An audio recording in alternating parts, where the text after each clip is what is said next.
법무법인 승인 양소영 변호사입니다. 네, 화재 발생 당시 객실에 있던 투숙객에게 피해 배상을 지금 하라고 하는 것이죠. 재판 과정에서 보험회사는 A씨가 임차한 객실이 불에 타고 화재 발생 원인이 불명일 때에는 A씨가 선량한 관리자의 주의 의무를 다했음을 입증해야 되지만 그러지 못했다고 주장을 했습니다. A씨가 불이 번지지 않도록 즉각적인 진화 조치를 취할 의무가 있다. 그런데 그럼에도 불구하고 문을 열었고 산소가 공급이 되면서 불꽃이 급격히 확대되게 한 과실이 있다면서 손해배상 책임이 있다고 강조를 했는데요. 자, 이에 대해서 재판부는 보험회사 주장을 받아들이지 않았습니다. 법원은 비보험회사가 A씨와 A씨가 가입한 보험사를 상대로 제기한 구상금 청구 소송에서 원고 패소 판결을 했는데요. 재판부는 이렇게 봤습니다. 숙박 계약에 있어서 임차인이 선량한 관리자의 주의 의무를 다했음을 입증해야 하는 것이 아니다. 라고 하면서 숙박업자가 고객의 안전을 배려해야 할 보호 의무를 부담하는 것이다. 이렇게 판단했습니다. 사실 A씨 입장에서 갑자기 지금 투숙한 방에서 화재가 났는데 그걸 진화할 의무가 있다고까지 생각을 했을까요? 그러니까 우리가 투숙을 하면서 내가 그 집에서 안전하게 자고 나올 것이라고 생각을 하지 제가 그것을 관리하러 들어간다고 생각하는 것은 아니지 않겠습니까? 아무래도 재판부는 이런 입장에서 이것은 숙박업자의 의무이지 투숙객의 의무는 아니라고 봤는데요. 타당한 판단인 것 같습니다. 억울한 일을 당하셨나요? 변호사와 직접 상담해보세요. 양소영 변호사의 상담소. 화나고 답답하고 억울한 당신의 법률 고민 함께 풀어볼게요.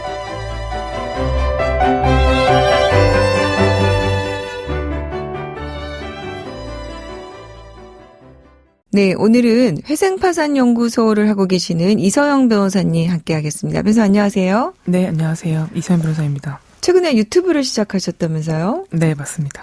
네. 구독자 많이 있습니까? 아니, 많지는 않지만, 네, 소소하게 있습니다. 네, 오늘 양담소 나오셨으니까 더 구독자가 좀 늘어났으면 좋겠네요. 자, 오늘은 회생파산 사안은 아니고요. 다른 사안인데요. 또 그래도 친절하게 상담 부탁드릴게요. 네.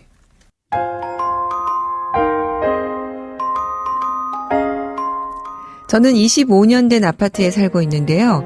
최근 폭우가 쏟아질 때 거실 천장에서 물이 떨어지기 시작했습니다. 빗물이 어딘가 고였다가 떨어지는 걸로 보였는데요.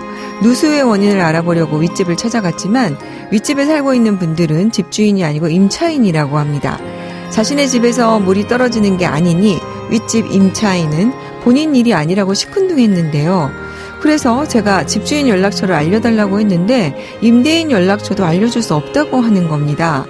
물은 여전히 간헐적으로 똑똑 떨어지고 이대로 두면 벽지며 가구며 제대로 성할 것이 없을 것 같은데요. 누수 문제 어떻게 해결해야 할까요?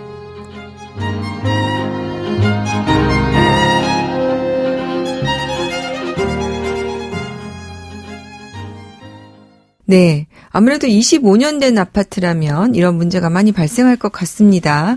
누수 문제 많이 일어나죠? 특히 얼마 전에 또 비도 많이 오고 해서요. 네. 요새 법무법인에 누수 문의가 빗발친다는 얘기를 많이 들었는데요. 네. 일단 원래 누수가 없던 집도 이렇게 기록적 폭우가 이제 있는 상황에서는 없던 문제도 지금 생길 수밖에 없는 상황이잖아요. 거기다가 우리나라는 좀 기후적인 특성 때문에 한 6월, 7월쯤 되면은 이제 지속적으로 발생됐던 이제 문제가 누수인 것 같고, 오래된 아파트 그리고 또 부실 시공한 빌라 이런 데서는 특히 이제 발생하는 사안인 것 같습니다. 그리고 이제 누수공사가 그 바닥 방지 공사도 해야 되고 또 누수 탐지도 해야 되고 이런 이제 과정들이 좀 복잡하기 때문에 그 이제 관련 절차 비용도 굉장히 비싸고요. 그리고 피해가 발생한 곳과 이거 손해를 배상할 쪽이 서로 다르기 때문에 서로 이웃 간에도 굉장히 예민하고 좀 그런 것 같습니다. 그래서 해결도 잘 안 되고. 그러니까요. 오늘 사연도 보니까 지금 그런 내용이신 것 같아요. 네.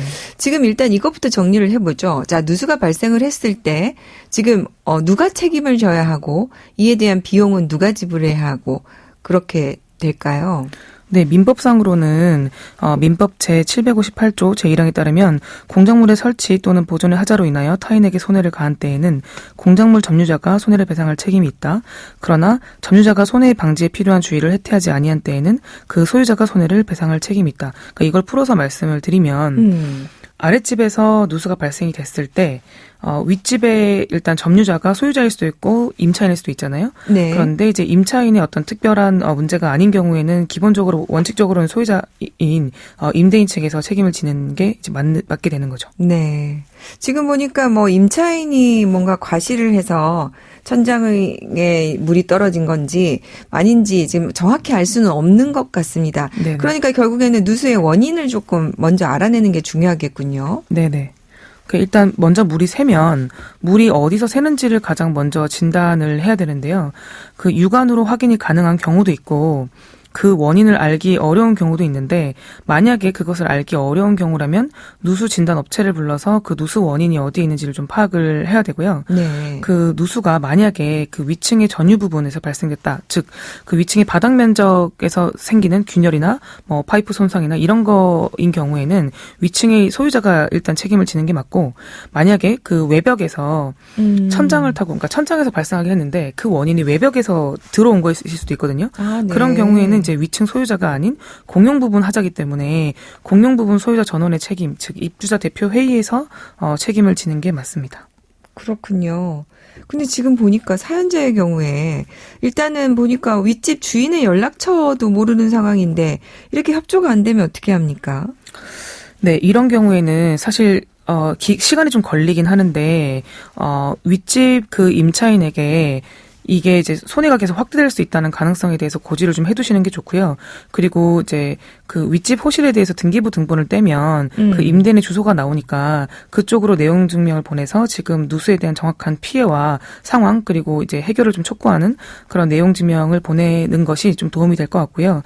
그리고 이제 보통 윗집의 임차인들이 협조를 잘 안 해주는 이유는 본인이 당장 피해가 없고 답답하지도 않고 또 배상 의무가 보통 없는 경우들이 많아서 이런 경우들이 많은데요. 그래서 이제 이런 데는 좀 이런 상황일 때는 좀 더 강경하게 그러니까 구두로 계속 기다리거나 하는 상황으로는 계속 손해가 발생될 수 있기 때문에 명확하게 그런 증거 자료를 남겨놓고 이제 만약에 협조해주지 않을 것 같으면 빨리빨리 이제 법적인 조치를 취하시는 게 저는 좋다고 생각을 합니다. 아니 근데 정말 밑에 집에서 어쨌든 이웃이 이렇게 불편한데 이게 협조 안 한다는 게 잘 이해가 안 가는데요. 아마 이제 일반적으로 아파트 같으면은 관리 사무실이 있고 또 입주자 대표회의 뭐 그렇게 관리하는 분들이 있어서 이제 이쪽으로 일단 먼저 요청을 하면 연락처를 알 수 있을 것 같은데 우리 사연처럼 이렇게 그런 뭐 입주자 대표회의나 관리 사무소가 없는 분들은 참 답답하시겠네요. 네. 일단 세입자가 살고 있는 집에 누수가 발생하면 집 주인이 누수 문제를 해결해 줘야 되는 것은 맞죠? 네, 기본적으로 그렇습니다. 그래서 대부분은 어떤 그 누수 문제가 임차인이 그 과실로 생기는 경우가 거의 없기 때문에 건물 노후인 경우가 대부분이고 이런 경우에는 이제 집주인이 보수 공사도 해줘야 되고 그 발생한 그 피해에 대한 손해배상까지 부담을 해야 됩니다. 그런데 만약에 그 원인 제공이 만약에 임차인에게 있었다고 하면 아랫집이 과도한 요구를 하는 경우에 굳이 응해야 될 필요는 없고요.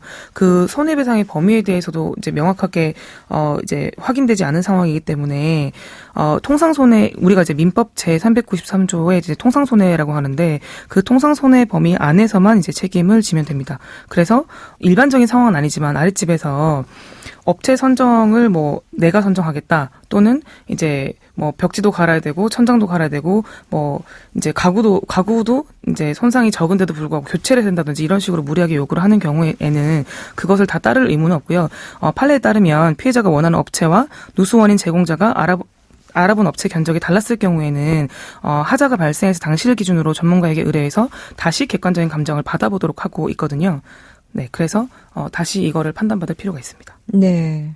아무래도 이제 뭐 피해를 본 사람 입장에서는 어떻게든 뭐 하나도 손해가 없게 다시 회복하고 싶은 생각이 드니까 네.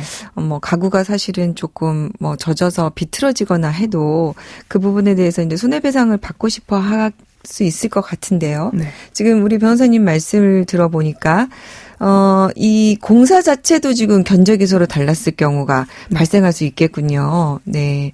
그럴 때는 어쨌든 뭐 중재할 수 있는 기관이나 법원을 통해서 객관적인 감정 가격이 나올 수 있게 그렇게 빨리 조치를 취할 필요가 있을 것 같습니다. 자, 그러면은 이제 오늘 사연을 최종적으로 정리를 한번 해볼게요. 자, 누수 문제가 발생하면 자, 1, 2, 3 어떻게 해결해야 됩니까? 이상영 변호사님. 네, 먼저 첫 번째로 그 누수 원인을 찾아서 그 원인을 정확하게 진단한 후에 그 원인 제공자에게 청구를 해야 되는 거거든요. 네. 그리고 두 번째는 이제 만약에 윗집의 문제가 맞다라고 판단이 되면은 이제 윗집 임대인 임차인에게 그러니까 쌍방한테 같이 알리는 게 좋고요. 만약에 공용 문제라고 한다면 관리사무소에 누수 사실을 반드시 알리고 그 해결을 빨리 촉구하는 게 좋습니다. 그리고 세 번째로 윗집은 급하지 않다는 거를 이제 명심하시고 가장 급한 거는 이제 본인이기 때문에 빨리빨리 내용 증명을 보내고 안 되면은 이제 윗집에 이제 부동산을 가압류한다든지 이런 이제 법적 조치를 취하는 것을 권유드립니다. 네. 내용 증명을 보낸다는 것이 법적으로 효력이 있나요? 기본적으로는 이제 효력이 없기는 한데요. 이제 아무래도 일반인 분들은 이런 이제 좀 시큰둥하게 대응을 하다가도 이렇게 내용 증명을 보내면 좀 이걸 좀 공식적인 어떤 걸로 받아들이는 경향이 있어서 그래도 좀 해결을 빨리빨리 해주는 관행이 좀 있는 것 같습니다. 네. 최소한 이 내용 증명을 보내고 나면 그 이후에 뭔가 손해가 급격히 생겼다거나 손해가 커졌다거나 뭐 이런 부분이 있다면 상대에게 더 책임을 물을 수 있는 이런 역할을 할 수 있을 것 같다는 생각이 네, 드네요. 네. 자, 오늘 이서영 변호사님 도움 말씀 감사합니다. 네, 감사합니다.